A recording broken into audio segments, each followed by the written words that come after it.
of the people, 90.3 FM, the number one station that gives you a voice. I mean, now you have a voice. And of course, that voice of yours, we want to hear it. But in the meantime, it's time for me to use my own voice to welcome you to that program where we talk about the issues that made major headlines during the week. And this is the recap. My name is Ijeoma Innocent. I am your host and we'll be taking this program all the way till 6 p.m. So sit tight, fasten your seatbelt. It's about to be the ride of a lifetime. We're about to have candid, wonderful, enlightening, instructive, insightful conversations right here on the recap. If you are just joining us, you are right on time as the the vehicle is about to take off right about now. So stay tuned, the recap has just begun.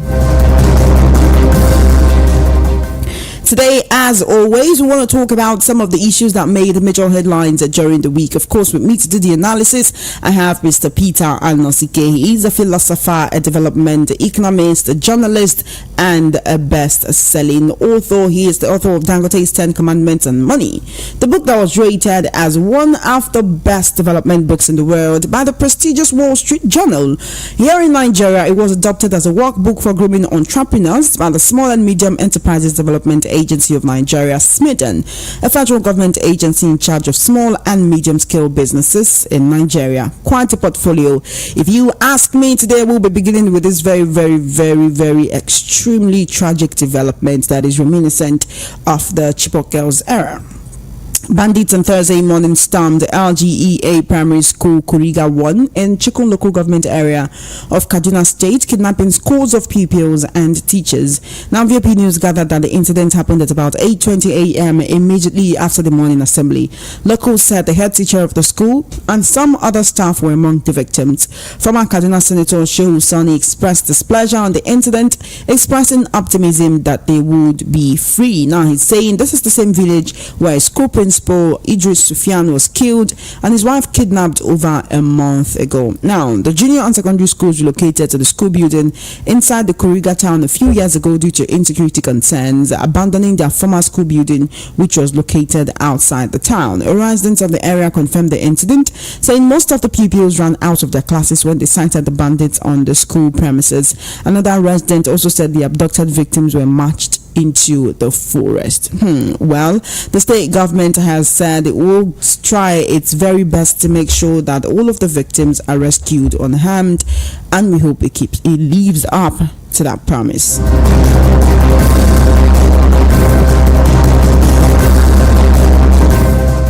Moving on, the Global State of Democracy GSOD 2023 report has revealed that democracy is improving in Nigeria and other African countries despite major challenges. This report noted that countries in Africa like the Gambia and Zambia have shown that democratic consolidation is also gaining ground despite waves of unrest and military coups across the continent, especially the Sahel region. Now, the International Institute for Democracy and Electoral Assistance, that's International IDEA for Africa and West Africa Regional Office, in partnership with the Embassy of Switzerland, presented the 2023 edition of the Global State of Democracy report titled The New Checks and Balances. This was on February 8 in Addis Ababa. According to the press statement on Thursday by the Communications Officer of the International IDEA Africa and West Asia Regional Office, Mr. Sami Ahmed, key report highlights show political participation is emerging as a regional strength, with 9 African countries ranking among the top 50 globally in levels of participation. That is to say, citizens are participating more in the political and in the electoral process in many African and West Asia nations. Is that a good thing? We'll know as the show progresses. We'll also be looking at the National Human Rights Commission on Wednesday, saying it is concerned about the impact of current economic reforms on the enjoyment of human rights in the country. Now, the Commission, while presenting the February edition of its monthly dashboard on human rights, maintained that the images and videos of citizens breaking into warehouses and trucks conveying foodstuffs do not only portend danger on the rule of law, but clearly shows a clear violation of the right to dignity of the human person guaranteed by the Constitution and the African Charter on Human and People's Rights. Okay. Also on this same development, the Minister of State of the Federal Capital Territory, Dr. Maria Mahmood, has said that hungry people cannot remove doors and windows. Now, Mahmood, during her visit to the warehouse on Monday, expressed disappointment with the incident, describing it as not driven by hunger but criminal minds. She's saying it wasn't hungry people that did this, it was criminals, as hungry people cannot break down doors and break down windows to get food to eat. But I do remember they say a hungry man is an angry man, and an angry man can do anything. Alright, moving forward, we'll be looking at the Petroleum and Natural Gas Senior Staff Association of Nigeria, Pengasan, saying the decision to float the nation's currency is the major cause of the hardship, mass suffering and other economic woes confronting the country, describing it as the worst economic decision taken by the government.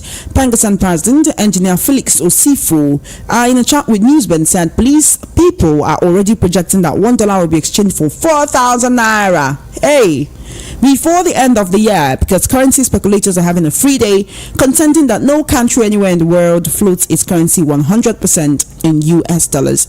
According to him, the removal of the fuel subsidy came with mixed feelings. He said Pengasan's greatest concern was that it was done hastily. He said Pengasan even they were challenged by the fact that there was no plan in place to cushion the effect of its removal, and of which one of the sectors impacted is the transportation sector. He's saying before going into such a venture, it is right to proliferate everywhere with buses so that the Nigerian masses and students can use such buses for free.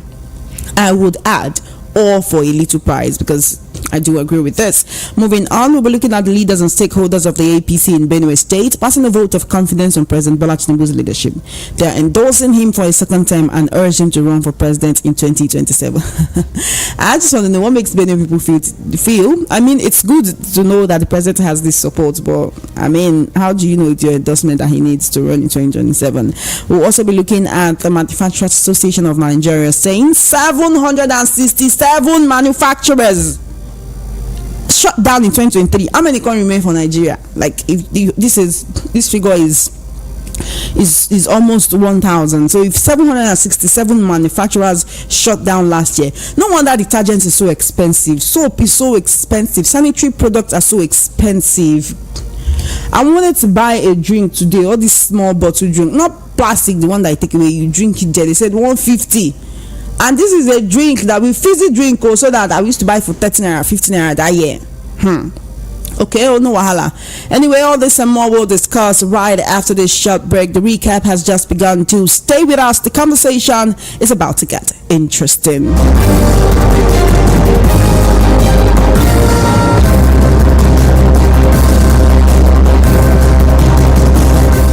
Welcome back. It is time for us to delve headlong into the conversation. Yes, we're taking it all the way till 6 p.m. And of course, if you've been listening, you know we have a plethora of topics to discuss today. We came with our pouches full of topics, and so we just want to delve and dive into it right about now. 5 p.m. on the dot. The phone lines will be open so that we can hear your opinion, your suggestions, and your ideas. I mean, we're voice of the people. We cannot have a show without hearing your voice on it. So let's begin with this very tragic development of the abduction of over 200 pupils and teachers in Kaduna. For me, this is reminiscent of the Chibok girls abduction many years ago. We woke up to that news and it was terrible because everyone felt it. I could feel it in fact, it was just like there was something in the air and nobody could believe it, that bandits could just go into a place and abduct over 200 schoolgirls, and I mean, they just took them away just like that. A few of them were rescued. A few of them came back home. Some are still in detention. Some were able to get their lives together, go out of the country, and they're making something of themselves now. But then the brazen act of wickedness, that brazen act of terrorism, acting like nobody could really stop you, So we have come from there to now where we have a situation like this where bandits go into a local government area in Kaduna State, go into a school, pick up pupils, not students. So these are people who are not even yet in their teens. These are children.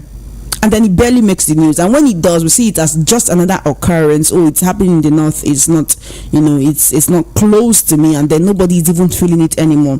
I just want to ask Mr. Peter Anosike, how did we get to this point? Yes, my guest today is Mr. Peter Anosike. He's a philosopher, development economist, journalist, and best-selling author, and he will be answering all my questions on the recap this evening. Welcome to Conversation, Mr. Anosike. Yeah, thank you for having me. It's always a pleasure to have you here. And so, abduction, insecurity, killings, deaths, murders, attacks. When is it going to end? Because it's quite tiring and it's disheartening knowing that something like this. How do you even match over 200 people into the bush just like that, and they're still looking for them till now? Well, the Chibok own abduction is different from the Chikun abduction. Chibok was in the evening. Last time it was in the evening around 5-6. So going towards night. So it was easy for the act to be covered by darkness. But this is 8:30 in the morning. Understand me? This is 8:30 in the morning, and these are primary school children. So what beats my imagination is, because I've been trying to see, it is not easy to should I use that word, capture 100 goats. Understand? 100 goats that are not aware that they are going to be killed.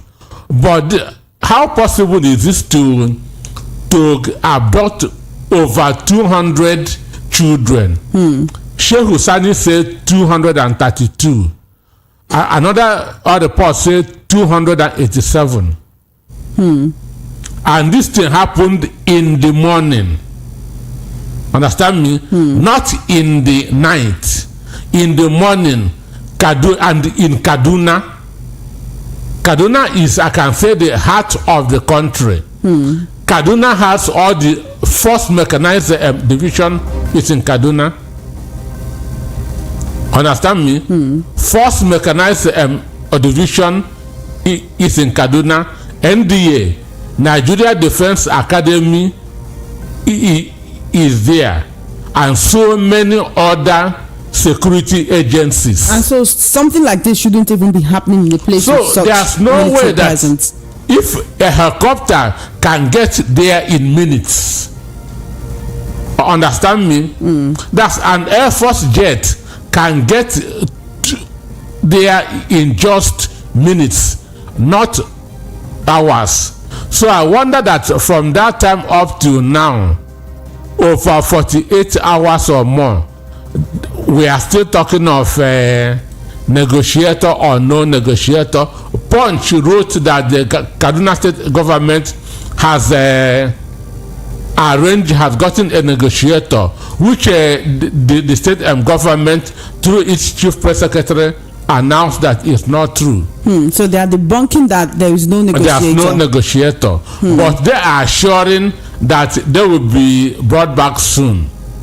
But the issue is this: the danger is this: as minutes turns into hours, it is becoming more dangerous, because they are going further and further. Understand me?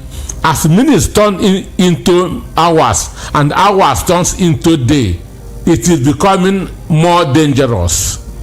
This is what I feel that the security agencies should have rescued them under 2-3 hours. Because this thing happened in the morning.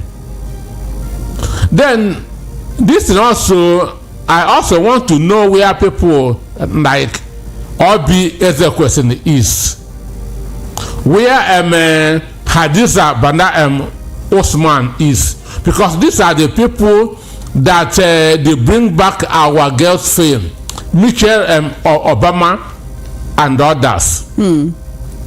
It was 200 girls that were kidnapped in Chibok, but these are primary school children. So has Ezekwesili gone mute? Understand me? Why haven't they come out to begin that to shout bring back our children. But Mr. Anaske, if you look at it, these are private citizens who took it upon themselves to bring visibility and publicity to this situation. And they did it in 2014. What is stopping them from doing it? Do we expect them to come out and do that every time there is insecurity in the land? Do we expect them to always come out and do that every time there is case of banditry? They have set a precedent. If they are sincere, they should continue with that precedent. They should continue that way. If they are sincere, or BSL question, Bana Osman, they should continue with that precedent, because they were instrumental to the failing of Goodluck Jonathan in 2015. He's failing in what way? Is it that them bringing and bring back our girls, Shawore, Michelle Obama, Barack Obama? These are the people that conspired and made Jonathan to fail in 2025. What exactly is the conspiracy? Bringing publicity to the issue of insecurity. Is that a conspiracy? Bringing what? Publicity to that issue, or bringing visibility to that issue of Chibok girls. They politicize it. All BSL questions politicizes. Bana Osman politicized it. How? By APC saying it was the government of Jonathan that was inept. By pointing out that the government was unable to secure the citizens. That's what they were doing, just highlighting Jonathan's incompetencies. Understand me? And that's why you feel it was a conspiracy. It's a conspiracy. It's a conspiracy. Understand? All BSL question. Hadiza Bana Osman, Omoyone Shawore, Barack Obama, Michelle Obama, Wole Soyinka, we are those that conspired for Jonathan to fail in 2015 through the bring back our girls. Understand me? It is them that put us into where the major country is at the moment, because it is them that made Buhari to enter. Buhari messed the economy. That's why we are facing what we are facing now. But the hardship in the country, they cannot be excluded from the hardship that we are facing in the country. So you're saying these people, right? They laid the foundation to the hardship that Nigerians are facing. Did they come out to say, okay, Buhari is the answer to Nigeria's problems? Or just by them shining the light on, would we call it now, in finger quotation marks, Jonathan's ineptitude, open the way for Buhari? If people are contesting an election, if I discredit you, people will disown you. It's as simple as that. So they discredited Jonathan. They made other people to see Jonathan as being incompetent. Understand me?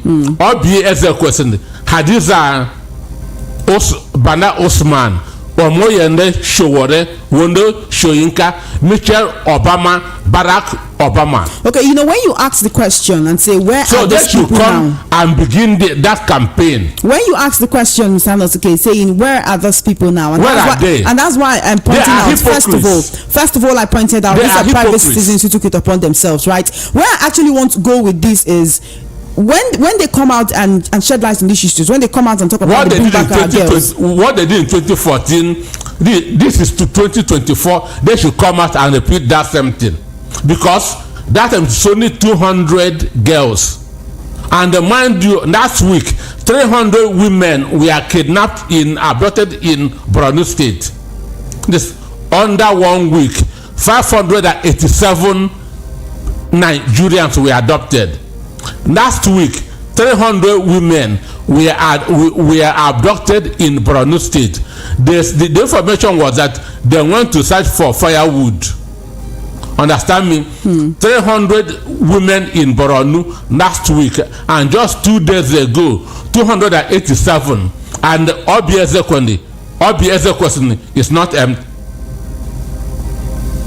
talking.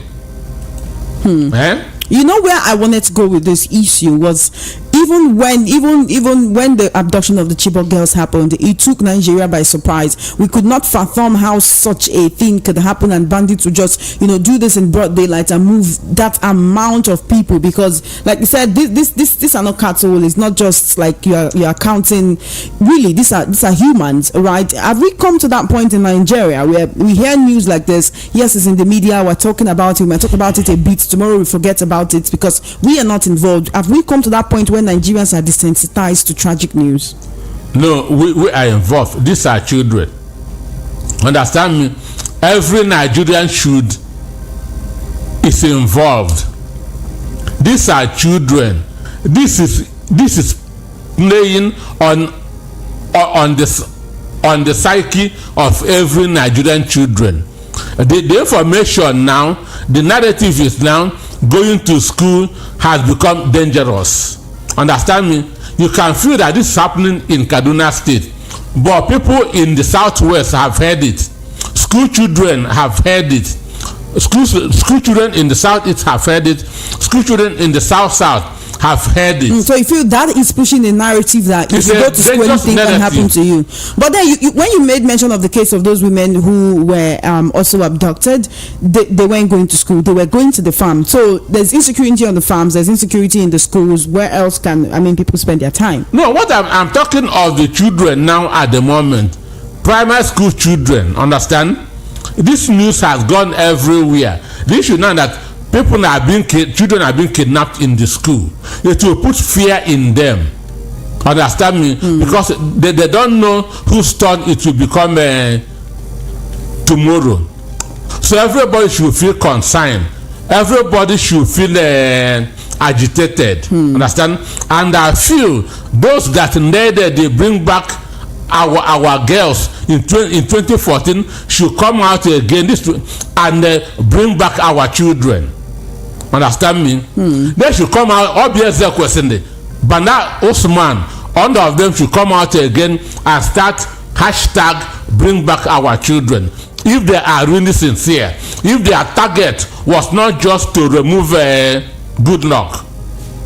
Understand me? So you feel their actions then were insincere? It is the good luck that they remove that have brought this bad luck. Understand me? So you cannot talk of the hardship that we are facing in this country without counting these 5 people. Omoyonde Showore, Obi Ezekwesinde, Hadiza Banda Osman, Wole Shoyinka, Michelle Obama, Barack Obama. Okay. These are the enemies of the country. Even up till now. Even up to next 20 years. But isn't that a harsh description when you call them enemies of the country? People are dying every day. I don't know if you hear 2 days ago somebody committed suicide in Enugu. Yesterday here in the state it happened because of what? Hardship. Occasioned by who? Hypocrisy, sacrifice. So they should come. We need that protest. Bring back our children. Okay, we need that protest. Bring back our children. All right, Mr. If they are really sincere, because their target is just let good luck Jonathan fall. But now, if that was the case, and then he has fallen, and Buhari has come, and now he's gone, and the economy is the worst for it, who did that benefit? Who did that? Who did that benefit? They are, whether Jonathan's removal or not. Nigeria lost. That's why I said that they are the enemies of the country. Would you say they did that because they honestly believed Buhari was a better option? That time it was anything but Jonathan. That's what they were saying. Okay. Anything but Jonathan. All right. Understand me? All right, then. You're listening to the recap right here on Voice of the People 90.3 FM. We have quite a lot to discuss before 5 p.m. when we start taking your calls, and so let's move on. The Global State Electoral Assistance for Africa and West Asia Regional Office, in partnership with the Embassy of Switzerland, presented the report saying that key report highlights show political participation is emerging as a regional strength 9 African countries ranked among the top 50 globally in levels of participation. So the long and short of the whole matter right here is that the GSOD, which is the Global State of Democracy Report, is saying that Nigeria and other countries, our democracy is improving. Our democracy is much better than it was. Very, very fake news. That is very, very fake report. Understand me? That is government-sponsored papers. Government-sponsored? It is government-sponsored papers. Why do you believe it's government-sponsored? One, democracy, they don't know what democracy means. Another name for democracy is development. Anywhere democracy is being practiced, there is development. Then, which of the countries in Africa has left the third world? Understand me? If democracy is improving in Africa, which country in Africa has left the third world nation? The answer is none. Understand me? So if democracy is really improving, countries in Africa will have been exiting this third world. Even as we are now, Nigeria is even heading to the fourth world. Understand me? Nigeria may become the first fourth world nation because they have turned out into a country of scavengers. Understand me? That's what Nigeria is now, a country of scavengers, breaking warehouses, searching for food. That's what scavengers do. Normal people don't do such a thing. Understand me? Normal people don't break warehouses in search of food. So the Buhari Tinubu administration has turned Nigerians into scavengers. And in a country that is practicing democracy, this cannot happen because another name for democracy is development. And then democracy is not just wearing suit or agbada. Democracy means the manifestation of the will of the people. The manifestation of the will of the people. If an election is not free, fair, and credible, it is not a democracy. If the vote of the people did not count, it is not democracy. If the judiciary is corrupt, it is not democracy. If the electoral body is partisan, it is not democracy. So what you are saying is, if development is evident, we can say democracy has improved. But if not, then democracy has not improved. So saying that democracy is improving, democracy is regressing. Democracy is regressing. As I said, if an election is not free, fair, and credible, it is not democracy. If the will of the people does not count, if the outcome of an election does not represent the will of the people, it is not the democracy. If the judiciary is corrupt, it is not democracy. If the electoral body, INEC, is partisan, it is not democracy. And these things are manifest in all the countries in Africa. So how is democracy improving? So you have a problem with this report because you feel that it's not highlighting what is actually going on. It is government-sponsored report. By the government of each of these nations. It is government-sponsored report. So democracy in Africa is regressing, not improving. If democracy is improving, our economy will have been improving. Understand me? Because another name for democracy is development. Anywhere there's true democracy, there's always a development. And that's what makes democracy the best system of government in the world. Because it brings development. it makes the people to bring out their best. Understand me? If your vote counts, you will see that government as your own. You will support that government. You will bring your best for that government. That's if your vote count. Understand me? But when your vote does not count, you will withdraw from that government. Even if there's a support that you are to give, you withhold it. And that's why Africa is the way it is. So anybody that is telling you that democracy is improving in Africa is not true. Okay, then let's move forward because of our time. Moving forward from the Global State of Democracy 2020 report, let's talk about warehouse looting. The National Human Rights Commission Wednesday this week said it was concerned about the impact of current economic reforms on the enjoyment of human rights in the country. Now, the Commission, while presenting the February edition of its monthly dashboard on human rights, maintained that the images and videos of citizens breaking into warehouses and trucks conveying foodstuff do not only portend danger on the rule of law, but it also shows a clear violation of the rights to dignity of the human person guaranteed by the Nigerian Constitution and the African Charter on Human and People's Rights.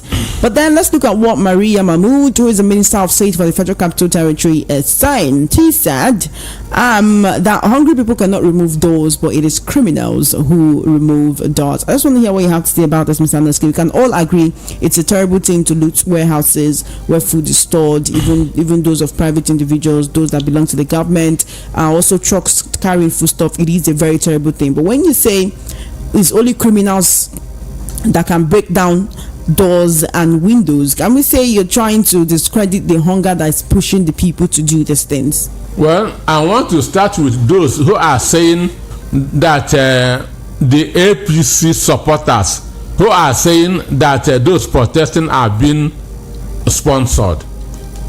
I want to start from there. What APC should know is that hunger is a unifier. Understand me? Hunger unifies everybody. Hunger does not belong to any political party. Hunger is not a member of any political party. Understand? So hunger brings people together. So saying that people who are protesting because of the hardship are being sponsored are just making noise.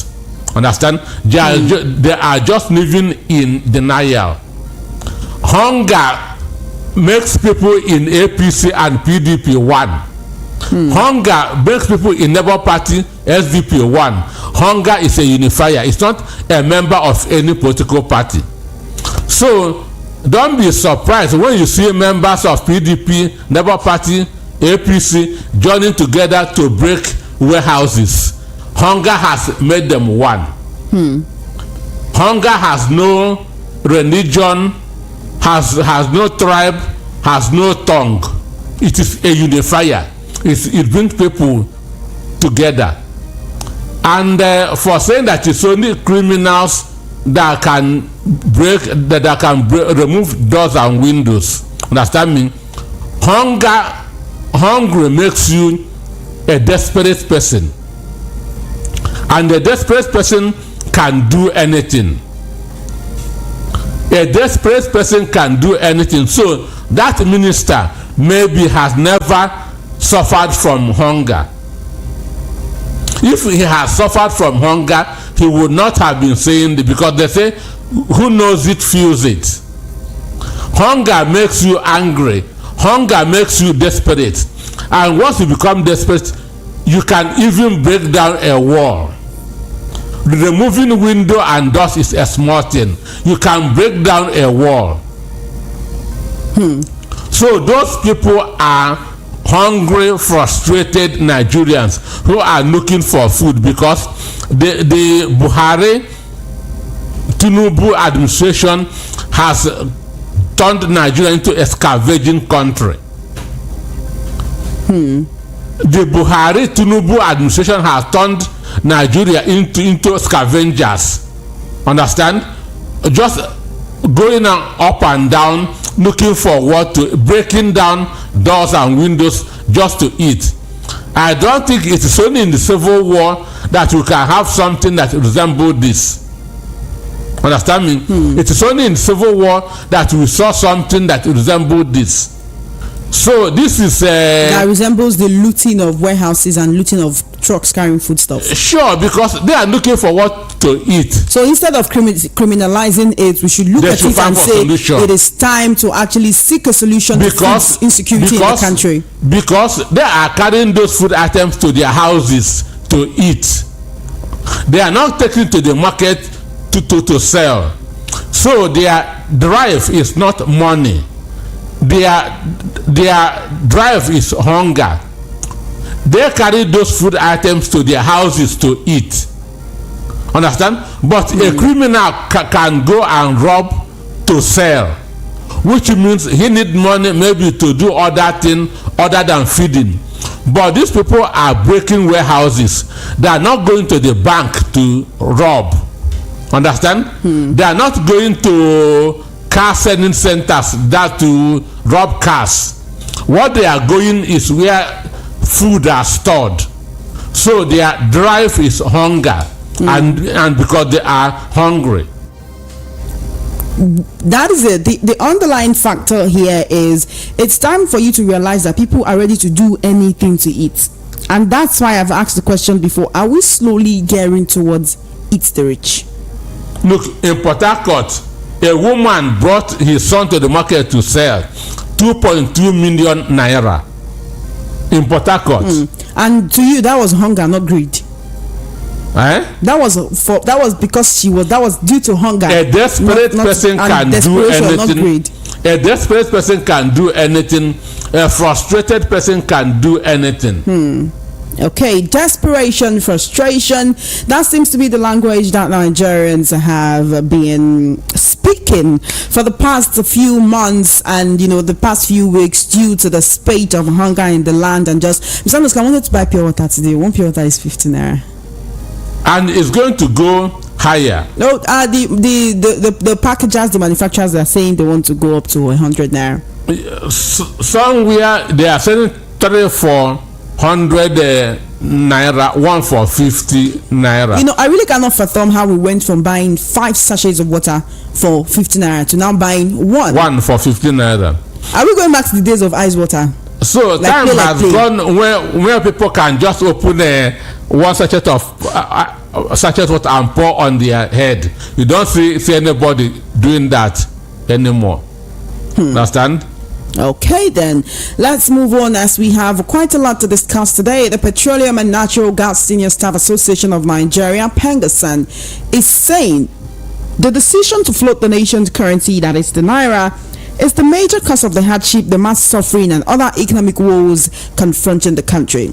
It described it as the worst economic decision taken by the government. Now, PENGASAN President Engineer Felix Usifo, in the chat with Newswind, said the people are already projecting that $1 will be exchanged for 4,000 naira.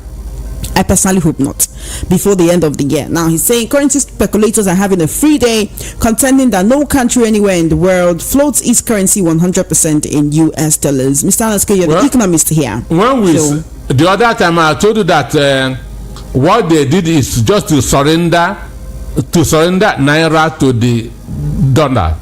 That is what that thing means. They just surrendered our own national currency as a sovereign nation to another country's currency. That's by floating the naira. And that's what is happening at the moment. But this government that now kicking cans, they don't want to accept responsibility. They don't want to accept their mistake. What they are now doing is looking for scapegoats. They have arrested the bureau that they change people, detain them for 2 days, release them. The next was Binance. Understand me? Or just looking for scapegoats. Why you are the cause of your own problem? Why they are the cause of their own problem? As PENGASAN said, no country can do that. Understand me? What they are implementing is an a kind of IMF induced government, or IMF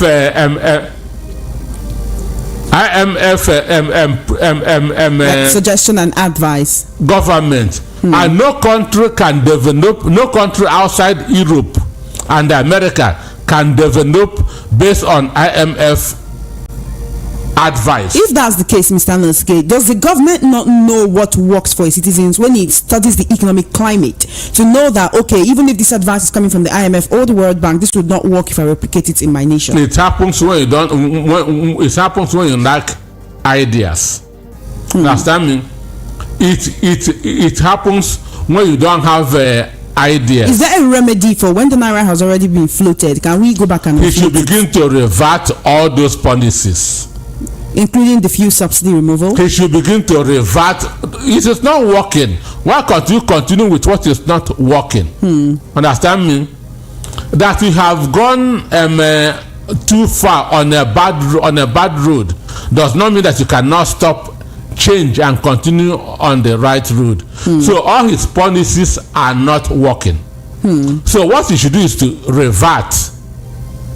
Okay. That is the only solution. But do you see that happening? Right? Do you see the government going back to say, "Oh, we were wrong"? Because of pride, because of arrogance.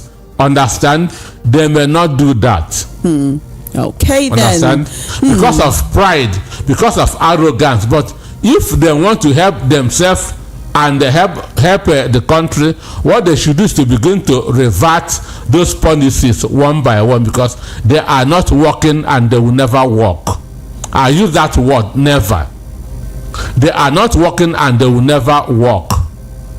You do not expect these policies to work based on what we're seeing in Nigeria now? You cannot, because those policies are they are not addressing our problems.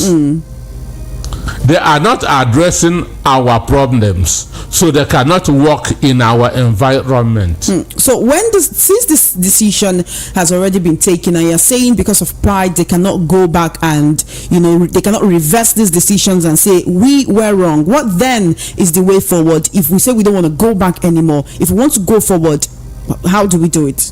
Renewed suffering continues. So the only option is to go back and revert those policies. That is the only option, including the removal of fuel subsidy. That's the only option. So if we go back and then we do that and we say we want to introduce, let's say, the removal of fuel subsidy little by little. Begin again.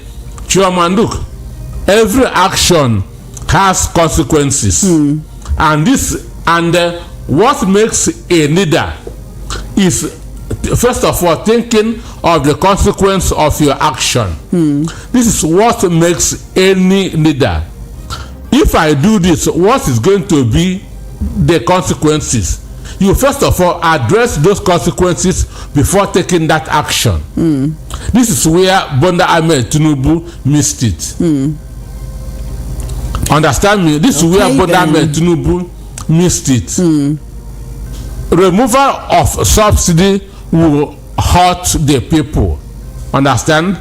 That is the consequences. It is a good policy, but the consequences is going to be negative on the masses. Government does two things: protects life and property, and then ensures the well-being of the people. Understand me? So the consequences of that action outweigh the action. So he shouldn't have taken it until he has laid the proper foundation before removing that action. Before taking that action. Even if they decide to revert one and leave the other, for example, leave the removal of fuel subsidy, it's already been done, let's not revert, but then the flotation of the naira. Or they are paying a subsidy now. Okay, then let's move forward and talk about Benue State endorsing President Tinubu for a second term. The leaders and stakeholders of the APC, which is the ruling party, federally in Benue State, have passed a vote of confidence on President Bola Tinubu's government. They are saying they endorse him for a second term and they are urging him to run for presidency in 2027. They took the position at the weekend at the end of its special congress held in Makurdi, the Benue State capital. Elder statesman Senator Jack Giado conveyed members' appreciation of the leadership qualities of the president and the reforms introduced by his administration, as well as the achievements quoted by his government in the last 9 months. I just have one or two questions. We're still in 2024. We're still complaining of food, of hunger, of food insecurity, of insecurity. We're still complaining of economic hardship. We're still complaining of flotation of the naira, of petroleum removal subsidy.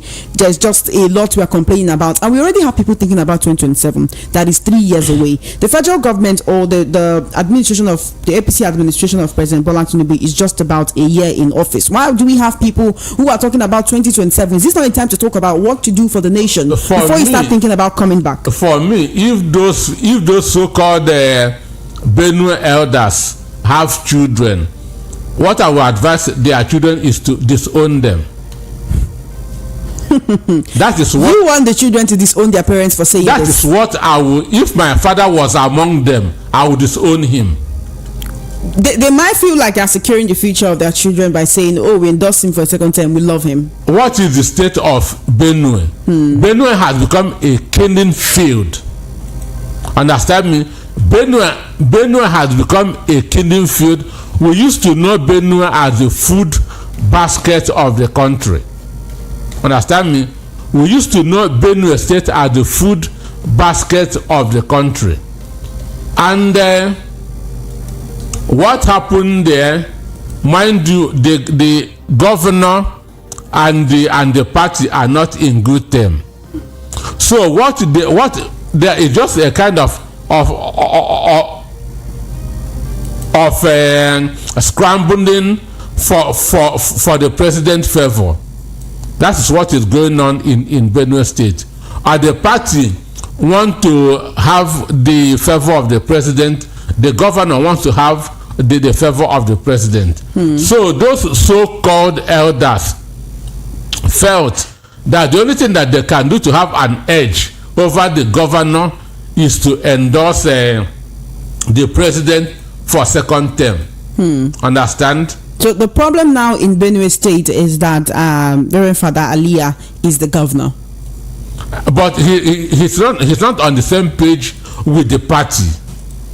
Understand me? He's not on the same page with APC in the state. When you say he's not on the same page, are you saying he's not following their blueprint? No, they are having internal wranglings. Yes, sure. So they are not on the same page. So what is now? That's why I say it is scrambling for the favor of the president.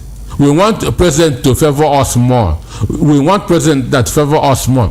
But you shouldn't do stupid things for the president to favor you, because Lagos State, where the president comes from, has not even done that. Borno State, where the vice came from, have not even done that. It is Benue that the Funanis has taken 50% of their communities. It is Benue that has turned into a killing field. Understand? So the problem here now is that it's not just that it is too early, but the state is not even in its best shape for them to be talking about 2020. What do they have? Just secretary to the government of the federation, judge. Understand me? That's what they have. So for me, if those people that signed that document have children, their children should disown them. In other words, they're saying this is lobbying and not for a good reason. It's hypocrisy, it's sycophancy. Their children should disown them because they are not exemplary fathers. Isn't that a harsh one though, when you say their children should disown them? That's the best thing I can say. If you hear anyone coming out say they disown their father for having so and so opinion. For doing that, I will hear any boy that does it. Because that's a very stupid decision. Okay, then you're listening to the recap right here on Voice of the People 90.3 FM. My name is Ijeoma Innocent. I am your host, and if you're just joining us, you have missed quite a bit. I mean, you have missed the cocoa, you have missed the main, you've missed the meat. But then 5 p.m. the phone lines will be open so that we can hear your opinion. We are Voice of the People, and we definitely want to hear from you. Moving on now to our very final topic for today. Let's look at it. Manufacturers. The Manufacturers Association of Nigeria has said that 767 manufacturers shut down operations, while 335 became distressed in 2023. Wow. This came against the backdrop of exchange rate volatility, rising inflation, and other economic challenges that have worsened the investment climate over time. Now, the association stated this in a statement in which it condemned the recently introduced expatriate employment levy by the federal government. The association said it was struck with disbelief, seeing that the levy runs contrary to President Bola Tinubu's renewed hope agenda and the kernel of his fiscal policy and tax reform initiative. Now, it's like talking about two things in one, but the one I really want to look at is 767 manufacturers. Both of them are very, very important. If 767 manufacturers shut down, that's manufacturing companies. Manufacturing companies, yes. Yes. The people that manufacture the things that we use. Yes. Right. I spoke about water being 15 naira per sachet. Detergent is like so expensive. The ones we used to buy 15 naira are now selling for 150. I go to shops now when I want to make a purchase and I'm told the price. I just generally keep quiet, and if I have the money, I just buy it at once. If you are going to the market now, you don't need that to prepare any budget. Understand? It is just take your money, go there, whatever you see, you take, because prices are increasing on a daily basis. Understand me? So imagine we have 767 companies shut down just a year in 2023, and mind you, Tinubu started May 2023. May is the 5th month of the year, which means the bulk of 2023 we have Tinubu as the president, and some people are endorsing him for second term. That shows you the hypocrisy, the sycophancy. So this is as a result of what? Wrong policies. I've never seen any policy of this administration that is going to build the business environment in the country. There's not even one. What they are talking about is FDI. Understand? Foreign direct investment. You are not talking of developing businesses in your own country. So the fact is that many more, since they said that 767. If you add that to the 335 distressed, you have over 1,100 companies. Yes, we are going that to have four, maybe times 2 of it this 2024. We are not going to have times 2 of that in this 2024, and going so this onwards. Is just 2023 report. We should brace for more and for worse. We are going for what? Because one, there's no enabling environment that will make business to grow. The energy supply, power supply, is now worse than ever. Nigerians are no more having even up to 5 hours power supply in a day. How can you manufacture? How can you produce under this situation? Diesel is now selling above 1,500. There's no electricity. There's no diesel. How can you manufacture? How can you produce? And these are the issues that this administration has not thought of addressing. Then how can companies spring up? Coupled with insecurity. Understand me? The security situation is becoming far worse on a daily basis. Kidnappers, bandits, terrorists. Kidnapping is going on, abduction is going on. Where there's no peace, there will be no development. And this is just one of the reasons why manufacturers are closing shop. Because there's no environment for them to function. The Nigerian environment kills businesses. So there's nothing they can do. Those who are surviving now are just surviving by the grace of God, and not because of their intelligence. So if we had a very good business climate coupled with the grace of God, the Nigerian economy would be so much better. If we have security, understand me, if there's security, if there's energy, that's a power supply, understand me, if the policies of government are in the right direction, businesses would grow up. Understand? Businesses will begin to spring up here and there.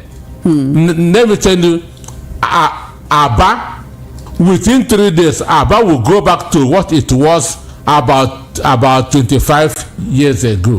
And that is due to the fact that their energy or the power sector has improved. Sure. Understand?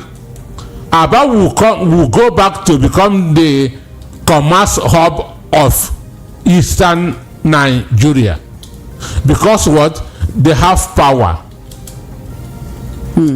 The energy supply is constant, and so people don't need to buy fuel to function or to run their factories. So that is it. And mind you, what Manufacturing Association of Nigeria, or the figure that they mentioned, are those that were brought to their notice. So there are many more they don't even know about. Thousands more. There are thousands more. Maybe those known as the micro businesses, because this MAN don't know about those people. Understand me? So those ones, they are dying on a daily basis. So this figure now could be the big ones. Maybe those that are registered under them. Okay, you are listening to the recap right here on Voice of the People 90.3 FM. My name is Ijeoma Innocent. I'm your host. It's 2 minutes past 5 p.m. It is time for me to open the phone lines for you to call in. I mean, we're Voice of the People. We cannot have this program without hearing your voice, and so it's time for you to make your voice heard. We have discussed so many topics today, so just pick one and let us have your opinion on that particular one. Okay, I know that many times we're tempted to just talk about the state of the nation, but guess what? The state of the nation is not the only thing we discuss today. Now, before I start to take your calls, let me reiterate a few of the topics that we discussed today. We just finished discussing about the Manufacturers Association of Nigeria saying 767 manufacturers shut down last year and 335 businesses became distressed in 2023. That is a total of about 1,102 companies that are no longer functioning, and that's the reason why detergent is now very expensive and pure water. One of the reasons. Yes, going back, we started with a conversation about the over 200 pupils and teachers who were abducted by bandits and terrorists. I would call them terrorists. I mean, this is no longer banditry, this is terrorism, when you carry 200 people and enter bush just like that in Kaduna State. Primary school children. This is also reminiscent of the Ekiti school bus abduction case. I know there were fewer, but there were also children, and their driver was killed. This one now, possibly in their presence. This is over 287 pupils and teachers of the school. Just like that. So we spoke about insecurity. I would want you to talk about that. We also spoke about the 2023 report from the Global State of Democracy, saying that African countries like Nigeria, Gambia, Zambia, our democracy has improved. You as a Nigerian, do you have the feeling that Nigeria's democracy has greatly improved from what it used to be? Also, we spoke about warehouse looting and the National Human Rights Commission, NHRC, expressing concern about the impact of the current economic reforms, saying it is eroding human rights when people have to scavenge, loot trucks carrying food. It's not touching everybody because it's touching the government. They looted the government warehouse. Private citizens have their trucks moving to carry product from one state to another, and it's been looted, right? And so it's time for everyone to actually join hands together and tell the government, look, do what you need to do so that I don't have to suffer losses for reforms that I did not propose. Right. We also spoke about Pengasan, the Petroleum and Natural Gas Senior Staff Association of Nigeria, saying the decision to float the Naira is the major cause of the hardship, the mass suffering and other economic woes that we are suffering. So I'd like you to talk about that. Also, Benue State stakeholders and leaders of the APC in Benue State are endorsing President Tinubu for a second term. And my question was, we still did 2024. Why are you talking about 2027? It's not to be advising him, do the best you can so that the nation, so that Nigeria will be better. You're talking about 2027. Make we finish 2024 first now before you go and start pinpointing what you think should happen in 2027. Besides, I personally do not believe that he needs your endorsement or your urging to go for a second term. All right. And finally, we spoke about 767 manufacturers shutting down last year. So all of these are the topics we'll discuss today. When you call in, please resist the urge to just go on and on about the state of the nation. We specifically had topics, and I'd like to hear your opinion on each of these topics. That being said, who is my first caller for the evening? Welcome to the recap. Good evening. You didn't even finish saying your name before you just went just like that. Call me up. The number to call is 0700 903 903 903 0700 903 903 903. You know, I really appreciate it when people call in, even before I call the phone lines. It makes me know that we have people who are listening, people who have saved our numbers. Thank you so much. You can also reach us via our WhatsApp lines. It is 0817-175-6338. 0817-175-6338. Again, that is 0817-175-6338. Finally, 0817-175-6338. Now, I reiterated that number over and over again because we changed our WhatsApp line. The other one is no longer active, but I know a lot of people had saved that one. So you can call me up on this WhatsApp line. You can send me a message, and I'll be taking your messages at the end, towards the end of the program. Rather, also on YouTube, we are live on YouTube. Did I tell you that we're live on YouTube? So call me up and let me hear from you on YouTube. All right, I definitely want to hear from you. You can also just write your comments on our YouTube platform, and we'll take that. Yeah, my first caller of the day. Good evening. Welcome to the recap.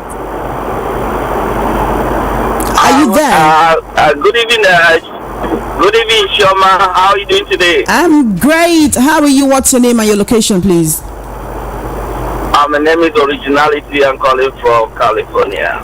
Originality, welcome to the recap. Let's hear from you. Thank you very much. I want to say also hi to the analyst. Yeah, Mr. Anasuke is right here. Analyst. Yeah. I just want to say something. Once it's not right, everything will be going the other side of it. We have not gotten it right. Nigeria still have a long way to go. Not really. We can fix it tomorrow. We can fix it today. But we are the one that prolonging all those stuff, making it to be so that it takes 100 miles to fix it. How are we the ones prolonging it? Until we citizens, it have to start from us. During election times, we collect money and we collect this and collect that to vote. Then after voting, then you have started telling the person that you voted to come and do something. What do you want him to do? He's there to collect the money he has spent. This is what we need to fix first. When we are shouting, let it get better, let it get better, we citizens need to make it better first. I could remember one. In what way? In what way?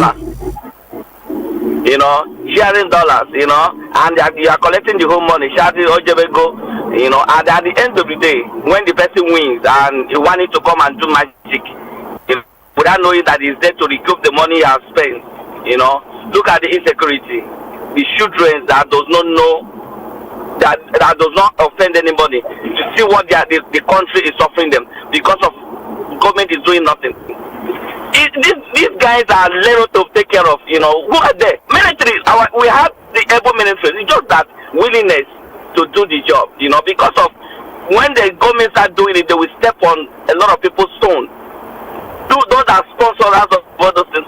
Let me ask you, Shoma, do you know that there's a white paper of people that are sponsoring this? Have government taken any bold step to arrest those people? They cannot, because when they do it, the people that sponsor them, that help them rig the election, it will step on their stone and they will fight back. So because they won the second tenor, they will keep quiet. Whatever you want to be, let it be.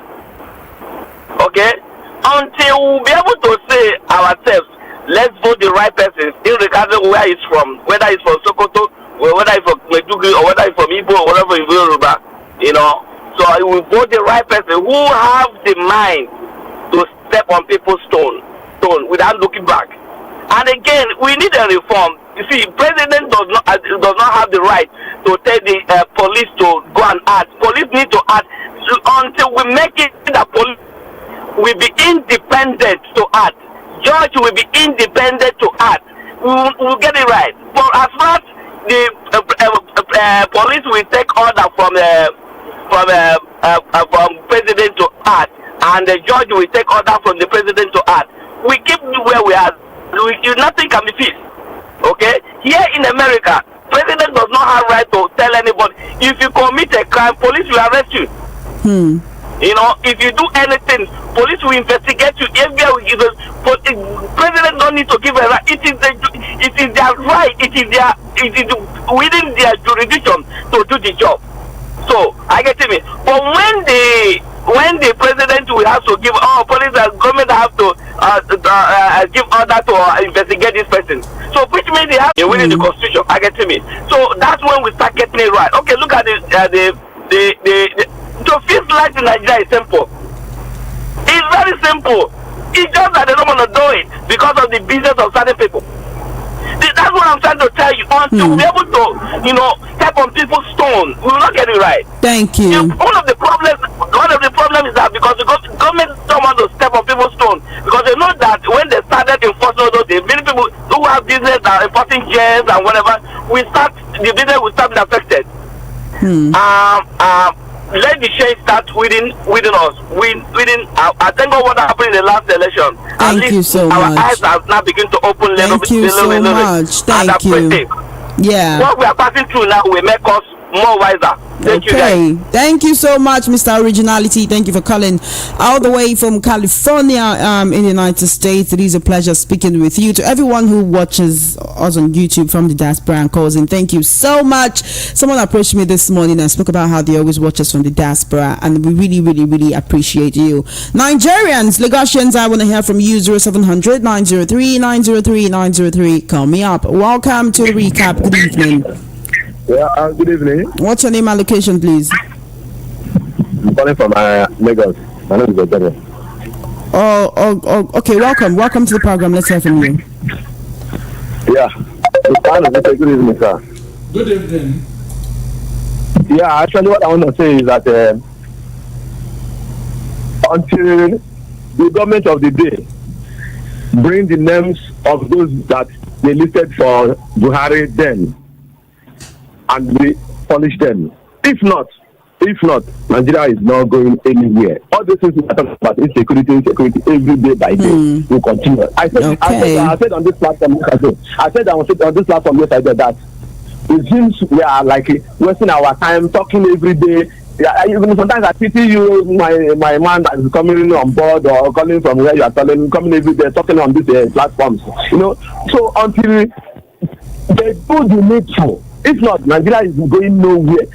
But like people always said, maybe they don't want to. Who want to punish who? As the Tinubu is there now, Tinubu is among the caucus. Is among the caucus. Buhari is among those. Those of them in the north there. Those prominent men in the north there. They are among the people that even introduce all this Boko Haram and all those things. Okay, thank you so much. Welcome to the recap. Good evening. Thank you so much for holding on. Hello. Hi. Good evening. What's your name and location, please? Thank you so much for holding on. Yeah, my name is John. I'm calling from Germany. Welcome, John. Thank you for calling all the way from Germany. Let's hear from you. Yeah, I appreciate all the wonderful thoughts you guys have thought up for today. It's a very nice one. A quick one, Nigeria is a scam. Let us be honest to ourselves. Why did I use this as a scam? Why? Because all our leaders, so-called ourselves, our leaders, the elites, they know the problem of Nigeria.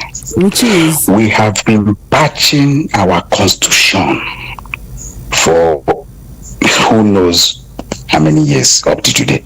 Amendment. We are not going anywhere. Let them throw away that constitution and do the right thing for the masses of Nigeria. We have intelligent people. Yeah, that is, you remove that constitution. If they throw away the constitution, what then do we live by?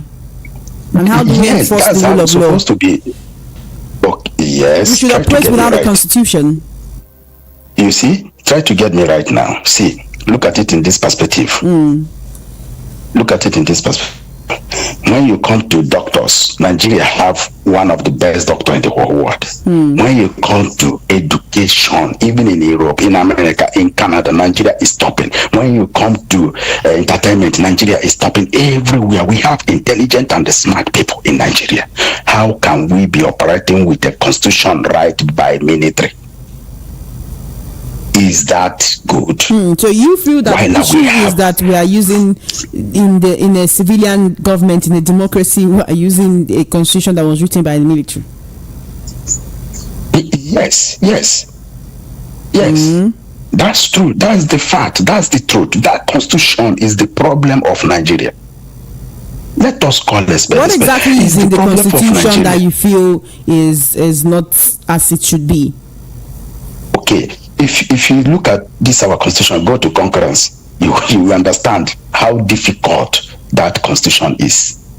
That's why if every government that came in, they will try their best.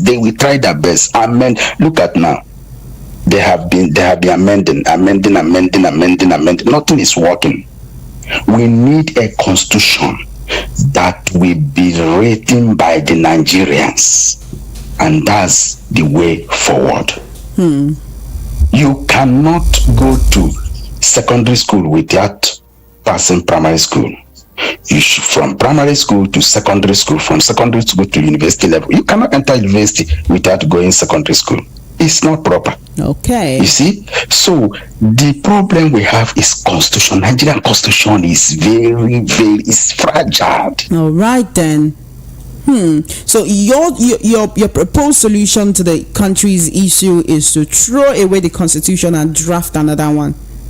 Another one. They are the one that will draft it. You cannot draft constitution of Nigeria, Federal Republic of Nigeria, without the Western, without the Eastern, without the Northern, without the Middle. It's not possible. We have intellectuals everywhere, lawyers, professors, and everywhere, all over Nigeria.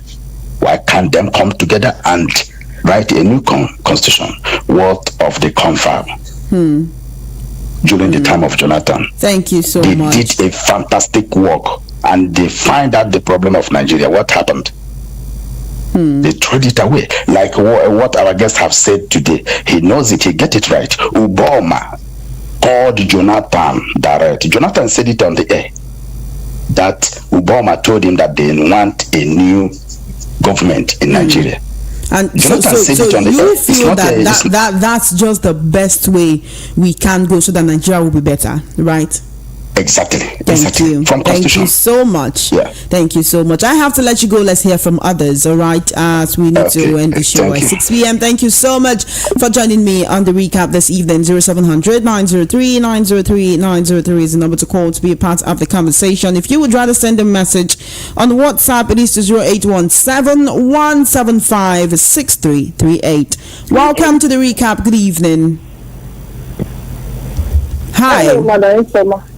Hi. My name is Ijeoma Innocent. What is yours? Good evening. Thanks for the guest in the studio. Yes, he's My here. name is Eunice. Your name is Eunice. Your name is Madam Eunice. Where are you calling me from, ma'am? Yes. I'm calling from Agege. Okay, let's hear from you. We are talking about the constitution. It's not really the constitution. It's not really the constitution. What are the things about the president and the leaders we are be electing? We are not be electing the right person that we made this Nigeria to work. Are they doing? We want to do it. Nigeria has to come out and speak and talk and choose our leader by ourselves so that things can work out. We have not seen leaders that have that heart to rule Nigeria. If we get leaders that have heart to rule Nigeria and put every people that are in charge of our money and in charge of our security, put them in check and let them work, give the free hand, give the forces free hand to work. Nigeria will be better. Those Benue people that are saying Tinubu, which is not up to yet, now they are endorsing it for 2027 and they are killing their people. They did not come out to shout. As Nigeria is now, are they happy? As Nigeria is going down to the drain, are they happy? It's affecting we mothers, the women. It's affecting us more than any other thing anything that you can talk of it. But you think, look at these children now. All these Boko Haram took to the bush. As people not around see them to make up, all those northerners, they don't see how their people are dying. Does it not touch their heart? For them to organize, for them to join hands together and fight these people, these useless people that are killing people. All those northerners, they just is it train all those children they just vanish for nothing without anybody seeing them. Nobody make up, nobody start. And those children now they are suffering inside the bush, innocent children. Helpless human beings that they know that they have their own children, they start adopting and they are sponsor. They don't have fear of God. They should think Nigeria should find a better leader that will lead us, that will hold this Nigeria, that will make this Nigeria to work. We are not be getting a standard leader that will make this Nigeria to work. If we manage to get one, we will see the difference. Thank you, Madam Eunice. Thank you so much for calling. I really appreciate it. 0700 903 903 903. This is the recap. Call me up. Welcome to the program. Good evening. Good evening. What's your name and your location, please? Yeah, my name is Sonny. I'm calling from Casablanca. Welcome, Sonny. However, I want to say something about this Nigerian debate about Nigerian government and the policies and all that. We have been on this for many years. Everybody knows the road that we don't want to go that way. So that's the problem. Those who are there, so-called Tinubu and others, all of them, they are part of the system. I had them blaming Buhari for printing $23 billion last in the last regime. That's about 22.7 trillion naira. Okay, 27 trillion, sorry. Which he also advised him to print more money. It's on record, isn't it? He advised him, but today he's blaming him. Throughout the 8 years of Buhari regime, Tinubu never say a word against Buhari. He keep praising Buhari for doing well and all that. Even when before the election, he was saying that he's going to continue where Buhari stopped. He's going to follow his footsteps and all that. So what did they take us for? For fools? You know, they believe that we are so dumb that they just go in and come out on our brains without we reasoning as humans. Today you say Buhari is the best thing that ever happened to Nigeria. Someone like Oshomole, that was then. Today now you're telling us Buhari regime was bad. Okay, if Buhari regime was bad, what stops you from proving Buhari to prove yourself that you are really innocent, that you want to do something about the country? What stops you, Buhari? Why won't Buhari go to jail if he has done wrong? Is the jail built for who? Jail is built for everybody, every Nigerian. No Nigerian is above Nigeria. Secondly, this issue of insecurity. Let me tell you one thing I know is that this insecurity, our forces, the so-called police, soldiers, and all that, they all know about what is happening. There can't be any successful robbery, any successful kidnapping without collaboration of the government. Are you accusing the Nigerian security agencies of collusion? Okay, Sani Abacha said that during his time. He said that when an insurgency lasts more than 24 hours or so, there's a hand of the state in it. And this is not just a comment; it's the reality. There won't be any successful criminality. Okay. There won't be any successful criminality without the involvement of these guys who we have entrusted our security into. What am I saying? In countries where I have been, if a robbery incident happened here and you are the police DPO, you must have to provide them or you go to jail. We are paying with our tax money. We are dressing you, paying you with our tax money. It's not a joke. Someone has to take responsibility of a particular, like I employ you in my shop to run my business for me, and there's no money there. I will deduct the money from your salary. You get my point? I will deduct the money from your salary. So you are saying we need to hold the federal government more accountable. No, and not blaming previous administrations. To individuals who man a particular post. If you're a police commissioner or a DPO in that region which you cover, and something happened, you don't provide the right people. I don't say going to accuse innocent people because that's what they do most time. You don't provide the right people, you go to jail. Simple as that. You go to jail, your second go to jail. So next time, when the next person who will take your position will be very careful. He will stand, he won't sleep. When he's sending people on checking point, he will not be after them. Oh, Mr. Joseph, oh, Mr. Abdullahi, oh, Mr. Wole, please, in this post you are, please be mindful of what you are doing. Anything you do here will put me in problem. And he will have to send those he trusts that will deliver, that won't cause him problem, because anything he will return to his decks. Not this nonchalant attitude we are having here. Something will happen and nobody is responsible. Nobody is in jail for wrongdoing. Ministers will come and speak speak all manner of things to us. None of them go to jail for not standing to what they signed for. I give you a work and you're not delivering, you go to prison for it. What's the prison be for? Is it only for the man who stole Maggie out of hunger or the man who stole plantain out of hunger? Prison is meant for those who are destroying the system. So to make them pay, so the next generation, the next person who will take their position will be careful. If we don't do that in this country, we are going nowhere. Okay, Secondly, the justice system. A lot of judges need to go to prison. Why do you say so? A lot of judges need to go to prison. The judges and the lawyers and the accountants in Nigeria are the problem of Nigeria. They are facilitating a lot of things, bending the law based on the highest bidder. So if we tackle into these three things, we will get somewhere. Thank you. And the constitutional change as well. Thank you so much for calling all the way from Casablanca. 0700 903 903 903. Call me up. Hello there. Welcome to the recap. What's your name and location, please? Hello, I've picked your call. Hello. Hi. What's your name and location? My name is Womano. Welcome, Womano. Yes, sir. Yes, sir. Yeah, Manu. Welcome. Let's hear from you. I'm just here to my own observations. The Northerners, the elders, the aliens, are they seeing what is going on? Can't they, all of them, organize themselves and come out and say, President, this thing is too bad. What are you doing? But they sit down because they are not kidnapping the rich men children.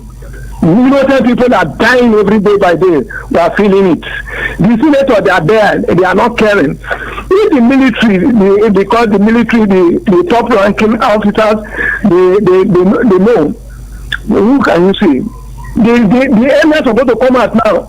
The 19 governors are supposed to come out by now to say that we have to say this is the end to be the end. But all of them kept silent. So what can you do? Everybody is fighting from his own. Nobody has the interest of Nigerians. So the Nigerian, the president, the people have bought it over. Everybody wants to recover his money that he have paid for the elections. That's what I see. And that is causing the whole system. Thank you so much. When we get somebody that have the interest of Nigeria, me and you. Thank you.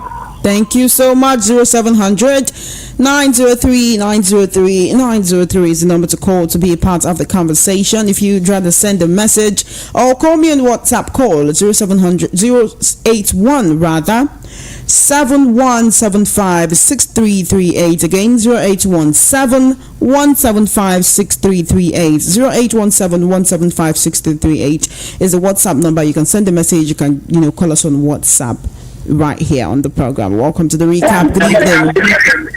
Hello, good evening. Hi, what's your name and location, please? I can hear myself in the background. Please turn down the volume on your radio set. Okay, ma. My name is. Okay, welcome to the program. Let's hear from you, Mr. Nosike. Good evening. Yeah. Okay, sir. Please, about this insecurity in Nigeria, I believe that we have battalions of soldiers in this country. Every day they kidnap 200, they kidnap 300. If this kidnapping is happening in eastern side of this country, like southeast, I believe the Nigerian soldiers know the whole forest in east. They know every road that connected east. I can't expect these people out. 300 something people. Is it 30? 300. These people we are talking about is human beings like us, so they are not animals. And the federal government don't want to say anything about it. It's too bad. They should do something. These people are human beings like us. And they're taking this to another country. Is it not in this Nigeria? Why can't they pay them out? Please. You people should do something, because we are angry about the situation of the country now. We know that we are suffering, but let that one there outside. We are used to it. If we see food, we eat. If we don't see food, we remain like that. Thank you so much for calling. 0700 903 903 903 is the number to call to be a part of the conversation. Mr. Nosike, you want to say something? He said that federal government don't want to say the president has reacted. The First Lady has also reacted to that, yes. But my concern is Kaduna is in the heart of this country. Understand? Kaduna is in the heart, is in the middle of the country. Though it's a very big state, but we can pigeonhole where this thing happened. Understand?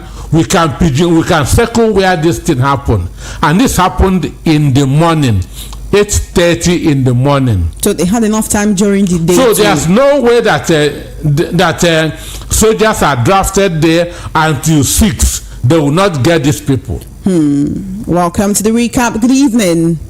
Oh dear, give me a call back 0700 903 903 903 on WhatsApp. It's 0817 175 6338 0817 175 6338 again 0817 175 6338. To call me up it's 0700 903 903 903. We'll be talking about a plethora of issues right here on the recap, and I want to hear from you. Our voice of the people, you're the reason we're here. Let me hear your voice. Good evening. Hi there, I've picked your call. What's your name and location, please? My name is Woefully. I'm calling from Jegu. Welcome, sir. Let's hear from you. God bless you. You too. You see, this country belongs to all of us. But the problem is that the leaders, it's like they want to enjoy themselves before they know what to do, which is wrong. They want to enjoy themselves before they know what to do. Themselves first before they know what to do. You are ruling somebody. You cannot know the welfare of that person. You don't know the security about that person. You don't know anything concerning that person. At the end of the day, the tax that person is paying, you are using it to ride luxury cars and all the rest of them. It's wrong. Let our government put in action by getting security men. Each school, each area supposed to have military men or security men who is going to mind these places. These children and people have been adopted. How can you every day you wake up, adoption here and there, more especially in the north? Those people that they adopted from Plateau State into the bush, how many of them, our 300 or more than that? They are still our people. Those women, they are still our people. Another one has happened in Kaduna now. Nobody cares. And our so-called government, over there, the governors, you see them going predominantly removing money here and there, security, this is there and there. They cannot defend the people they are ruling. Why I'm saying this is that if the people will get up one day, I am praying towards that too. You are praying? Yes, that something drastic happens. Something drastic will happen. You know that every Nigerian will feel that, right? I am telling you the reality. The government think they are going with the truth and this and that. They will see the other side of the people very soon. I am telling you the fact from my heart. I told the government to take care of those women that drafted into the bush the other time, and I gave 24 hours. It has expired. It is 2 days now. Let them not take those women out of the bush. If government is taking care of them, they will go to the bush to look for firewood. Yes, somebody mentioned the IDP. By government took them into that place to safeguard them. Then you allow them to go to the bush to look for firewood. It's not something we can talk about. Other nations are listening to us. It means that the government is not careful over the people they are in it. Thank you. Yeah. Thank you so much. Thank you so much for calling 0700 903 903 903 is the number to call to be a part of the conversation. 0700 903 903 903. Call me up. You can also call us on WhatsApp 0817 175 6338 0817 175 6338. Welcome to the conversation. Good evening. Hello. Hi. What's your name and location, please? Yeah, this is Joe from Bariga. Welcome, Joe. Let's hear from you.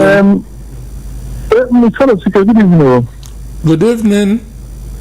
Yes, Mr. Osike, with the little knowledge about security in us, I was still surprised that all those prone northerners or the secondary school or the colleges that up to now we do not protect our children from all these stupid and killers. So we still left our school open like that for these people to get entrance and take our children away. So I'm so much surprised that Mr. Fananya will come out today and tell us that, oh, they want to throw bomb to you or explosives to you. What SSS, they cannot get information from all those, what I was told, that it's a very big community or a very big local government. So the SSS, we don't have SS presence in those communities. Is that what you're telling me? Is that what you're telling me? Nigerians, Nigeria is turning to something else. Nigeria is turning to something else. Please do not assert yourself before this thing get out of hand. Thank you. Thank you so much. 0700 903 903 903 is the number to call to be a part of the conversation. We want to hear from you. We're Voice of the People, and the program is the recap. Welcome. Good evening. I can hear myself. Please turn down the volume on your radio set. Yeah, good evening. Hi, good Ola evening. from Surulere. Welcome, Ola. Let's hear from you, sir. Yeah, thank you very much. I think let me start with the analysis on the economy. I think that is where the wrong information we're giving out. The policy of government is working and is the right thing. There's nothing to reverse about it. The subsidy, Nigeria was already borrowing to pay for subsidy. That's why the previous governments were printing money to pay salary of the workers. Because there's no money again, they were borrowing money to pay subsidy. So the subsidy has to go. And the subsidy has gone. And we can see the effect because now the importation of fuel has reduced by half. We are now importing of 50% of what we are importing before. So that means this policy is working. The flotation of naira. Before, the government is using dollar they don't have to subsidize dollar for the few that are taking it to black market to sell. So that arbitrage has gone. So we now know the true value of our dollar. We know what we are doing to ourselves in terms of what you sell out and what you import into Nigeria. And that's what is determining the cost of dollar. The speculation that the speculator were doing, that's why they are dealing with Binance and the other Bureau change people, the black market. And we can see the effect.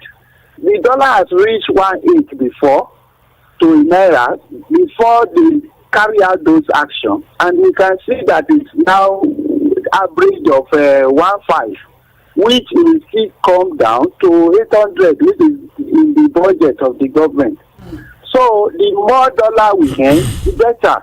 And these two policies, there's no way to reverse it because that's the right policy which Obi campaign about, which Atiku campaign about. So anybody that is now going against it now, it shows that the person is hypocrite. Because that's what they campaign about. That's what they say they will do. Obi said they will remove it from the one as the subsidy. So we should not be using politics to analyze economic issue. You are saying there's no reason to revert these policies, all right? There's no reason. The policy is doing well. Government just needs to block all the loopholes, all the saboteurs that want to sabotage it, coming to radio to lie about the policy. They need to block all those loopholes. So that's all. And the government needs to communicate more so that people will understand that the policy is working, is yielding. The government is now getting last month they got $1.3 billion from remittance. That doesn't come to them before. That used to go to black market. Is that coming to the official market? So you are saying that you are seeing the effect of the removal of fuel subsidy, right? Yes. Okay, thank you, Ola. The reserve is going up. Thank you. From 33 is now 34. So thank you. Thank you so much, Ola. I would allow Mr. Nosike to respond to that. If there's any hypocrites, if there's any sycophant, if there's any saboteur, is this man that just spoke. Understand? He said that they pegged the exchange rate at 800 per dollar. Understand? He's saying he's expecting it to get there. That's what the government is working towards. Which means it is doing fine. And this is what Buhari inherited at 182. Understand me? So you're saying it's a far cry from where we're coming from. This is what Buhari inherited at 182. And he said that 1,550 something is okay for our exchange rate. And he said that fuel, sending almost 700 naira is okay, that the policies are working. If there's any enemy of Nigeria, that from Surundere is number one. Okay, then. You're listening to the recap right here on Voice of the People 90.3 FM. We'll take 2 more calls and end the program. Welcome to the recap. Good evening. All right, give me a call back 0700 903 903 903. 2 more calls and we'll call it today. Welcome to the recap. Good evening. Hello, good evening. Hi, what's your name and location, please? Yes, my name is Ayo. I'm calling from VI. Welcome, Ayo. Let's hear from you. Yes, I'm I'm not happy at all based on what is happening in this country. So even the federal government, none of them have called. To think about what to do to go and rescue those people. Now, people are calling him. Well, the president has actually given directives that they should do everything they can, and the vice president visited Kaduna today. That's their jumbling talks. Assuming somebody will say something that you don't want to say. The DSS and the police, they will go ahead to investigate somebody's life and go and arrest him. Look at it, over 300 people have been kidnapped in this country. Every day, kidnapping. It's all over Nigeria, kidnapping. I'm tired of this useless country. Okay then, thank you so much. One more call and we'll call it a day right here on the program. We know that emotions are high, and but we don't want to heat up the polity. All right, you're my final caller for the day. Good evening. I can hear myself. Please turn on the volume on your radio set. Hello. Yeah, so one more call and we'll call it today right here on the program. All right, I will be taking your comments on YouTube and your messages on our WhatsApp platforms right about now. I want to take that after I receive my final call for the evening. So call me up 0700 903 903 903 0700 903 903 903. Welcome to the recap. Good evening. You're my final caller for today. Good evening, ma'am. Hi, what's your name and location? Please reduce the volume on your radio. I'm George. Welcome. Please reduce the volume of your radio set. Okay, let me see. Those children are kidnapped. Nobody. None of those units. Hello. I can hear you, ma'am. Hello. I can hear you. None of those uniform men saw those people. That means they connived with them. That means they have spoken to them that don't disturb us, we will give you something. If not so, how can they carry 300 children and you are not there, you did not even know anything? That means they connived with them. They know what they are doing. If they don't know what they are doing, they cannot just march them inside the bush. Okay, thank you so much. Thank you so much for calling. This is Voice of the People 90.3 FM. My name is Ijeoma Egwuatu, and you have been listening to the recap with me and Mr. Peter Anosike, development economist, acclaimed author, as well as political and national affairs analyst. Lagos, Nigeria, world, everyone listening and watching from the diaspora, I would like to say, right, there are conversations we can have with friends, there are conversations we can have with our counterparts and colleagues that we cannot have in the media, we cannot have on radio, right? You might feel like, oh, I'm speaking the truth and you're cutting me off. That is not the case. You will be compelled to prove beyond reasonable doubt any statement that you make live on air. And so I'm trying to protect you. Okay, so please, let's keep it simple, keep it short, keep it polite, and keep it factual. Okay, it's time for me to take your messages on WhatsApp and your comments on our YouTube platforms. Good evening, Chairman Mr. Anosike. Almost 300 pupils abducted in Kaduna, and the government seems not to know what to do to rescue innocent children. This is quite sad and disheartening. Peter from Orile. Chioma Mahmood Yakubu should be arrested by Nigerians public for robbing us and giving us what we did not bargain for. You should be arrested by the Nigerian public. Udom, you didn't tell me where you're writing from. Good evening, VOP. My take is on people attacking food trucks and warehouses. If a minister is saying those people are criminals, it means no idea of what is going on in the country, and minister is not fit to be there. Come to Lagos and see people you don't even expect begging. Government need to deliver people. And Mr. Damilare from Bariga. Okay, I know I did say we're no longer taking calls today, but you have been calling me consistently, and so I have to give you time to say your piece. Welcome to the recap. Good evening. Thank you very much. Thank you. I greet you. How are you? I'm great. Thank you. What's your name and location, please? Ola from Chicago. Welcome, and I greet Ola. I greet Mr. Anosike. I don't want to call before, but there's a guy who called that people are doing a hypocrite. The man is a hypocrite too. Now that how much is the dollar before Tinubu came in? Okay, now the dollar is getting to 2,000 before the dollar moved back. Naira moved back to 1,500 or 1,600. Let me ask you this: what we are buying at that time, is the price drop? Is it goods? I mean, price of goods, does it drops?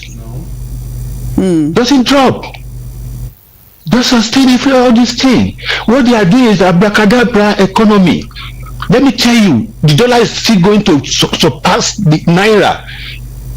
As far as we are not producing anything, as far as we are not exporting anything, the naira cannot appreciate anything. What they are doing now is abracadabra.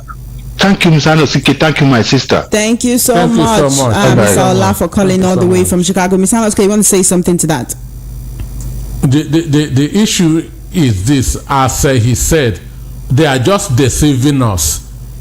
Before next week Saturday, you see naira will get to 182,000. I hope not. Understand me? So they are just deceiving us. Okay, still taking your messages on WhatsApp. Good evening, Chairman, Mr. Nasike. When America killed Osama bin Laden, the Northern Nigeria Protest International News said Nigeria protests the killing of bin Laden. Those who endorsed Tinubu for 2027 in Benue are the thief tribes who put their personal interest against the interest of the state. The thief have been ruling Benue State for decades, still nothing to show for it. From George Akume, Gabriel Swam, Ortom, and now Aliyah, of all of them of thief tribe. What do you expect when they've gotten a T-boy appointment at the federal? Ezekiel from Ejigbo. I wept for my their country, Nigeria. For a totality of 760 companies left Nigeria as a manufacturing companies. Now also unemployment will increase, it leveling. God in his infinite mercy will restore Nigeria again in its position. Kilo from Bariwa, Ijesha. Chioma, your guy should learn how to control his emotion with his choice of words on radio. How can he say disown just because he disagree with Benue elders? He can't deny them their right of him to follow without seeking Anna's opinion. He should not be calling people such on radio because he disagree with their opinion, and he should also stop saying government policies can never succeed when he knows that only God can predict what will happen tomorrow. Olu from Badagry. Good evening, Mr. Nasike and Choma. One, Nigerian manufacturers say 335 companies became distressed. 767 shut down in last year. On the other hand, Nigerian economy is not distressed, says Tinubu. This is likened to Akpabio's comment that some of the protests were sponsored. Nigerians should understand that the politicians don't experience our predicament, and as such, they are living in denial of weaponizing poverty politically in the land. Let's prove our plight to them by taking it to the streets. Two, the Nigerian army is saddled with the responsibility of protecting and securing lives and properties. Therefore, they are solely answerable to the citizens for their ineptitude in discharging their duties regarding the killings and kidnappings recently. 3. President Tinubu should swing into action and salvage the entire country immediately, or resign for the sake of Nigeria, which belongs to all and sundry. Note that the lingering rage surrounding the country like a wildfire at present cannot be prevented when finally ignited, if no solution is preferred to the challenges being faced at the moment. Chisco, you didn't tell me where you're writing from. Good evening, crew. Happy Women's Day. Pity a nation that is insecure displacement of its citizens has also become a gangster paradise. Security operatives have become ceremonial and turned politicians. There was a country. Dio from Fagba, thank you so much for your message, Dio. I knew your handwriting when I see it. I just knew your handwriting when I said. Let's move to YouTube. Evening, sir. Wale Soyinka has become a Thailand rice merchant for Tinubu many years ago. Wow. Official Dundee says, how many army troops in Jos and Kaduna? Sake says, Nigeria is a... Simeon Kalu says, Benue people who are endorsing Tinubu for second term are clowns. Please try to change your choice of words, okay?